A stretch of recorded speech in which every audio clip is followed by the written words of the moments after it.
ઘનશ્યામ પ્રભુને બિરાજમાન કરવાના છે.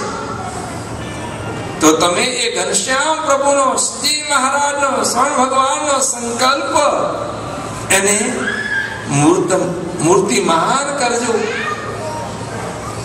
એ ગુરુદેવના આદેશથી ભગવાનના સંકલ્પ અનુસારે મુક્તજન સ્વામી બાપાએ ત્યાં આવી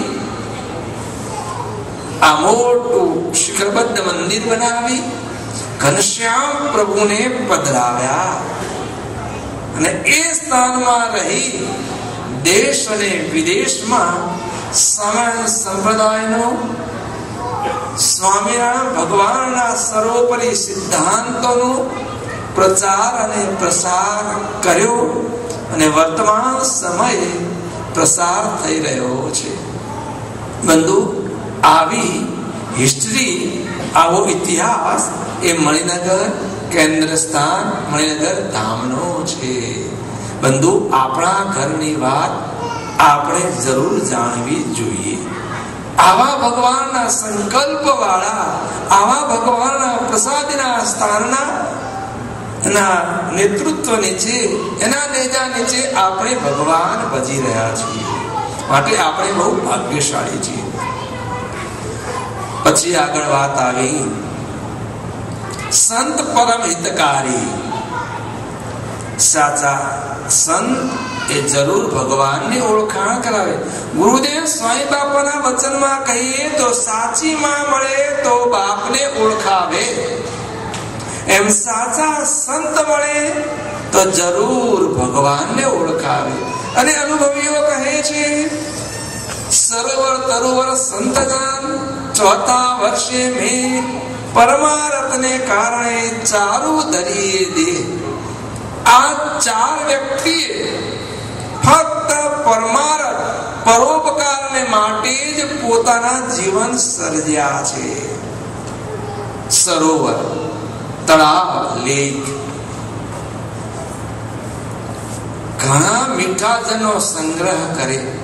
કો સરોવર પોતે સંગ્રહ કરેલા પાણીમાંથી થોડું કે પોતે ભોગ કરે છે બીજા માટે, તરસ્યા જીવો માટે, પશુઓ માટે, પક્ષીઓ માટે, મનુષ્ય માટે, પરોપકારને માટે જ સરોવર પાણીનો સંગ્રહ કરે છે.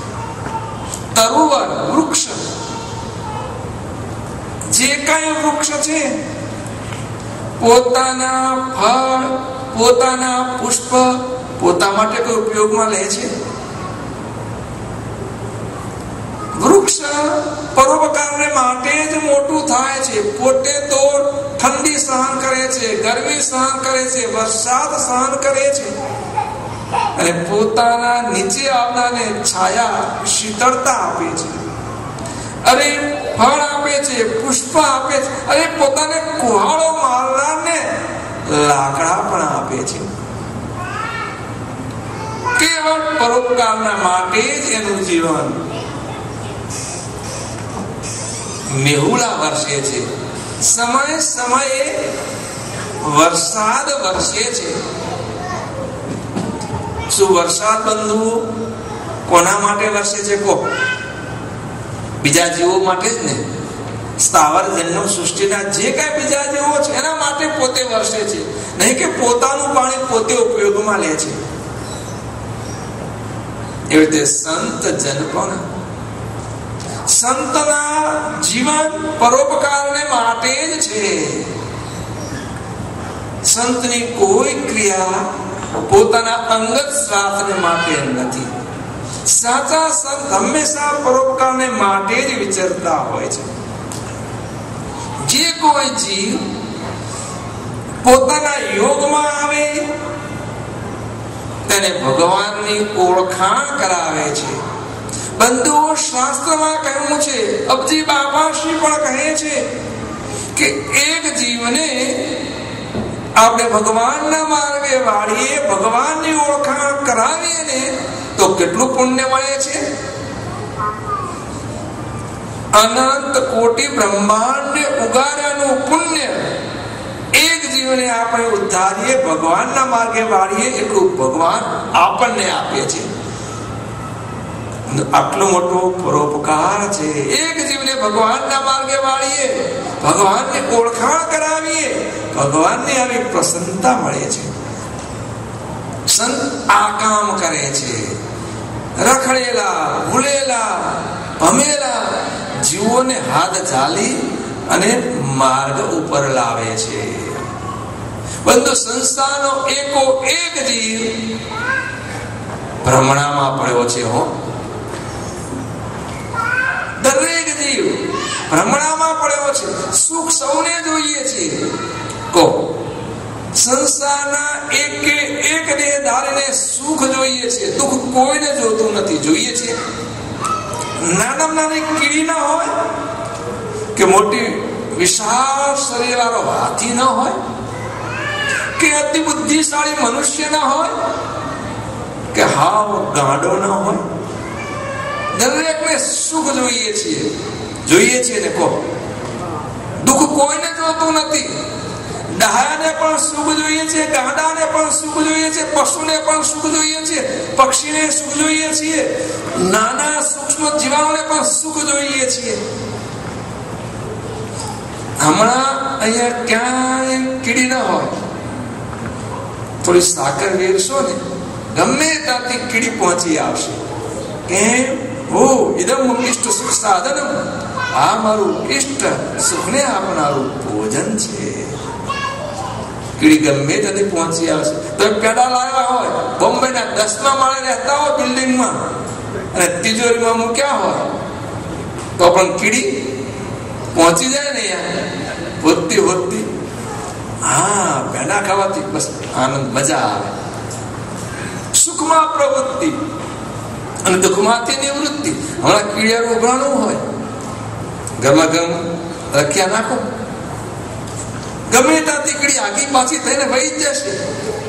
જો એ રેસ તો બરી મરીશ, શું થાય ને? દુઃખમાં નિવૃત્તિ ને સુખમાં પ્રવૃત્તિ. જીવ માત્ર ને સુખ જોઈએ છે અને સુખ માટે ઝંખે છે અને દુઃખથી પાછો ભાગે છે.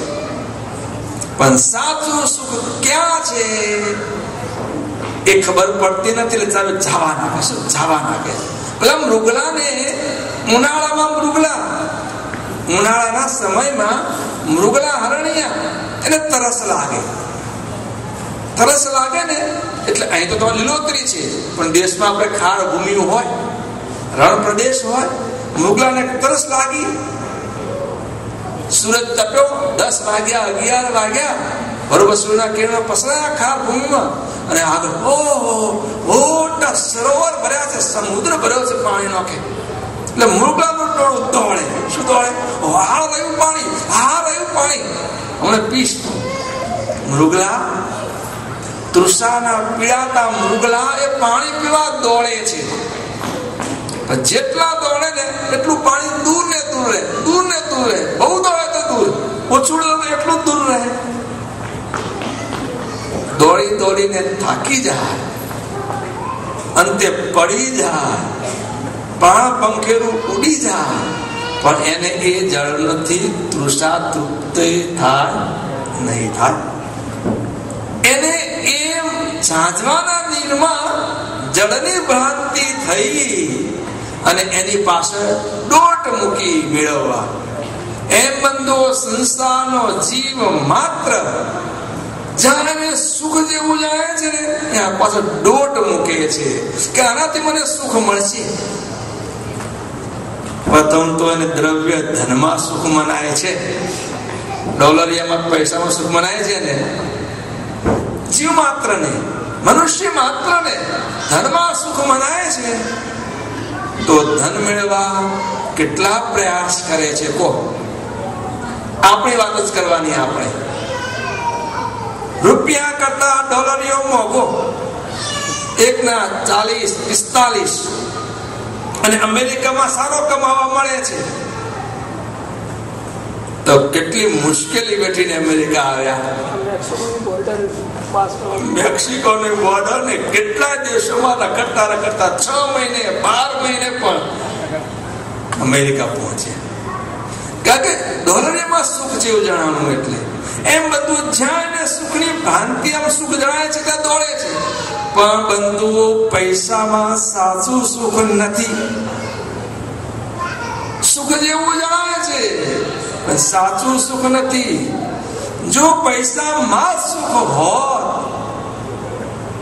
અને પૈસામાં સુખ હોય તો જેની પાસે લાખો કરોડો અને મિલિયનની સંખ્યામાં ડોલર છે, એને જેને પૂછ્યા કરો ભાઈ સુખિયા છો, નિંદર બરોબર આવે છે, ખાધેલું પચી જાય છે, તો બીજા મોટી ફાંદ હોય પણ કાગળ જેવી પાતળી બે રોટલી અંદર પચતી ન હોય, સુંદર મુલાયમ આસ્ત્રમ વાળા મોટા મોટા બેડ હોય, પથારી હોય, ભાઈને ઊંઘ ના આવતી હોય, પૂરી ઊંઘ લેવા ગોળીઓ ખાવી પડતી હોય, મોટી મોટી પેઢીઓ